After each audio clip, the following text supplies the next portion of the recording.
तो आप लोग को समझ में आ गया होगा, नहीं तो फिर मैं बताने जा रहा हूँ, वो ध्यान से समझिए। ठीक है, यहाँ पे to display the first 4 character.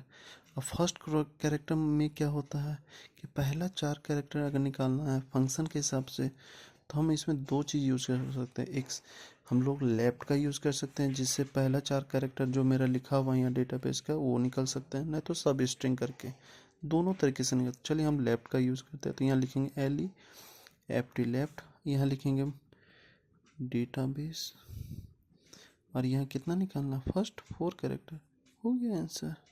इस तरह से आप निकाल सकते हैं। ठीक है, और लास्ट मैं एक चीज़ बता रहा हूँ, 37 का क्वेश्चन नंबर जो मेरा बी है उसमें 1 to 5, उसमें आपको एक चीज़ सिंपल से याद कीजिएगा, सब आंसर में जो पहला आएगा वो सेलेक्ट होगा, वो आप आराम से लिख सकते हो। उसके बाद यहाँ पे जो यूज होगा वो एज पर क्वेश्चन होगा, क्वेश्चन में लिखा हुआ रहता है, ध्यान से पढ़ोगे ना तो वहीं आपको हूबहू पता चल जाएगा।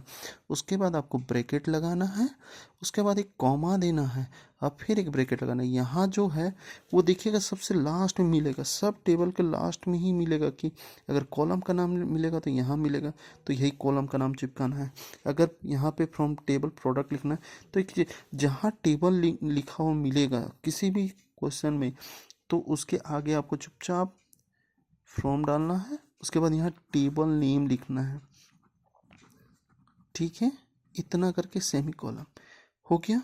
अब इस तरह से आप पूरा कंप्लीट कर दोगे। अगर आप गलती से ये भरने में गलती हो गया, यहाँ भरने में गलती हो गया, लेकिन हमको तो ये तो पता है एज पर द क्वेश्चन, ये पता है, ये पता है, ये पता है, ये पता है, इतना अगर आप सही कर दोगे तो एक की जगह हाफ नंबर मिल जाएगा। बात समझ में आ गया? तो इस तरीके से आप पूरा क्वेश्चन को बना के आना है, छोड़ना नहीं है। ये क्वेश्चन नंबर 37 का बी है। हम मिलेंगे सेक्शन ई का और एक क्वेश्चन, जो अभी मैं कुछ देर के बाद एक और वीडियो अपलोड करूंगा, उसको ध्यान से देखना। ठीक है, तब तक के लिए thank you and have a nice day. ये रहा शुरुआत से, ध्यान से देखिए।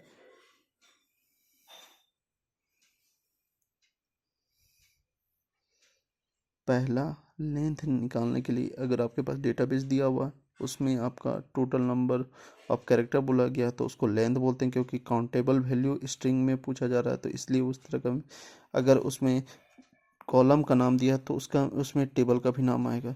तो इसमें इस तरह, इसमें आउटपुट नहीं निकालना, इसमें सिर्फ सिंटैक्स का जो प्रॉपर यूज़ करके आप आंसर लिखोगे, इसमें आउटपुट निकालने की ज़रूरत नहीं है। ये भी ध्यान देने वाली बात है।